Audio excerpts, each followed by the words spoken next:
जी अस्सलाम वालेकुम, this is Mudassar Mughal. जी बच्चे, आज हम फिज़िक्स के लेक्चर नंबर 3 पे आ गए हैं। हमने फर्स्ट लेक्चर के अंदर हमने फिज़िक्स के बारे में पढ़ा कि फिज़िक्स एक साइंस है, जिसके अंदर हमने ये बात डिस्कस की कि फिज़िक्स को 5 कैटेगराइज के अंदर हमने डिवाइड किया। उसके अंदर हमने एक कैटेगराइज का नाम दिया फिजिकल फिजिक्स के अंदर, जिसके अंदर हमने फिजिकल साइंस के अंदर डिस्कस किया कि जिसके अंदर हमने जो है ना वो नॉन लिविंग थिंग्स की स्टडी करते हैं। तो बच्चे, आज हम थर्ड चैप्टर के पास आ गए हैं, जिसके अंदर लिखा हुआ है कि इंटरनेशनल सिस्टम ऑफ यूनिट है।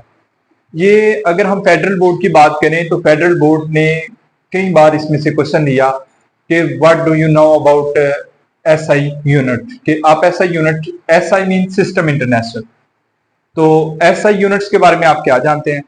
तो बच्चे, आपने इसको पहले भी पढ़ा था कि there are 7 units are SI units called as length, mass, time, electric current, amount of substance etcetera, ये टेम्परेचर, ये सारे के सारे जो है ना वो इंटरनेशनल सिस्टम थे।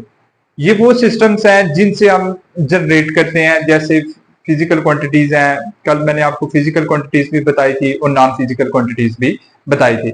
इंटरनेशनल सिस्टम को समझने के लिए सबसे पहले एक टर्म आती है इसके अंदर, जिसका नाम यूनिट है। हम इस यूनिट को डिफाइन करेंगे कि व्हाट इज यूनिट। अगर आपसे वो क्वेश्चन पूछ ले कि व्हाट इज यूनिट, तो आप क्या बताएंगे। ये मैंने आपके सामने यूनिट लिखा, unit is a standard for measurement. ये स्टैंडर्ड फॉर्म है किसकी, मेजरमेंट की, ऑफ फिजिकल क्वांटिटीज की। यानी ये हमारे पास स्टैंडर्ड फॉर्म है किसकी, मेजरमेंट की, आप फिजिकल क्वांटिटीज, जिसके अंदर हम किसकी स्टडी करते हैं, फिजिकल क्वांटिटीज की। फिजिकल क्वांटिटीज मैंने आपको पहले बताई थी, 7 है, लेंथ है, मास है, टाइम है, इलेक्ट्रिक करंट है, अमाउंट ऑफ सब्सटेंस है। अगर मास आ जाए बच्चे, जाहिर सी बात है मास को m से रिप्रेजेंट करते हैं, तो इसका यूनिट आपको पता है, हम मास को केजी के अंदर लेते हैं, किलोग्राम के अंदर। लेंथ है, हम उसको किसके अंदर लेते हैं, मीटर के अंदर। अब ये तमाम चीजें जब हम इनको मेजर करते हैं, तो ये हम मास की बात की, स्टैंडर्ड यूनिट मास है तो इसका यूनिट क्या होगा, किलोग्राम होगा। लेंथ है तो वो किसके अंदर, मीटर के अंदर। मैंने पहले भी बताया था कि ये स्मॉल लेंथ को सेंटीमीटर एंड मिलीमीटर के अंदर भी हम जो है ना इसको मेजर करते हैं। इसकी एग्जांपल क्या है, for example metre is a unit of length, metre किसका यूनिट है, लेंथ का। And kilogram is a unit of mass, ये मैंने आपके सामने मास का यूनिट लिखा है किलोग्राम, और लेंथ का यूनिट क्या लिखा है, मीटर।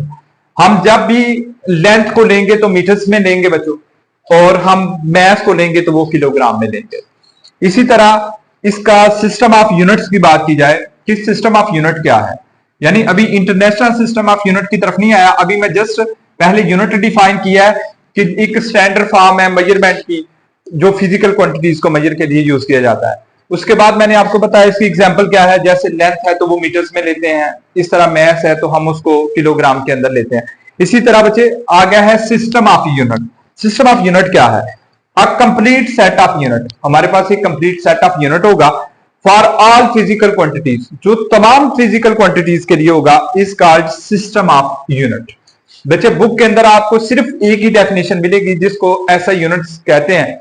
इसकी डेफिनेशन उस तरह की हुई कि the 11th general conference held in Paris to adopt the world wide system of measurement is called international system of unit. जिस जो हेल्ड की गई थी पेरिस के अंदर अडॉप्ट करने के लिए एक world wide system of measurement को, कि तमाम दुनिया के अंदर एक ही यूनिट से, अगर लेंथ था तो वो, अगर पाकिस्तान के अंदर लेंथ को मीटर में है, तो अगर आप गल्फ में चले जाएं, अदर यूरोप कंट्रीज में भी चले जाएं, तो वहां पर भी लेंथ को मीटर में ही लिया जाएगा। तो मैथ है तो उसकी मेजरमेंट यहां केजी में है, तो अदर कंट्रीज के अंदर भी क्या होगा, केजी के अंदर ही मेजर किया जाएगा, क्योंकि ये स्टैंडर्ड सेट कर दिया गया था। तो इस वजह से सिस्टम ऑफ यूनिट की डेफिनेशन बुक के अंदर नहीं, तो जिसको मैंने इस तरह डिफाइन किया, a complete set of unit. ये कंप्लीट सेट ऑफ यूनिट है फॉर ऑल फिजिकल क्वांटिटीज, जो तमाम फिजिकल क्वांटिटीज के लिए है, is called system of unit. तो हम उसको क्या कहते हैं, सिस्टम ऑफ यूनिट कहते हैं।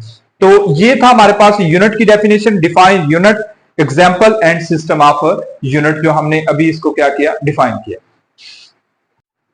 जी बच्चों, अभी हमने ना सिर्फ पहले पढ़ा कि यूनिट क्या है, यूनिट की डेफिनेशन को हमने देखा। यूनिट की डेफिनेशन के बाद हमने सिस्टम, इसकी एग्जांपल देखी। एग्जांपल के बाद हम आगे सिस्टम ऑफ यूनिट की तरफ। अब जिसको हमने पढ़ना है उसको इंटरनेशनल सिस्टम ऑफ यूनिट कहते हैं। इसकी डेफिनेशन कुछ इस तरह है, the international system of unit, जिसको एसआई से रिप्रेजेंट करते हैं, is the system that is used to universally as standard for measurement, जिसको यूनिवर्सली तौर पर हम स्टैंडर्ड फॉर मेजरमेंट के लिए यूज करते हैं, उसको हम इंटरनेशनल सिस्टम ऑफ यूनिट कहते हैं। अब इसकी हिस्ट्री क्या है? अब क्वेश्चन आता है फेडरल बोर्ड के अंदर कि what are the uses, daily life uses of international system of unit, तो उसमें मोस्टली हिस्ट्री पूछता है बच्चे।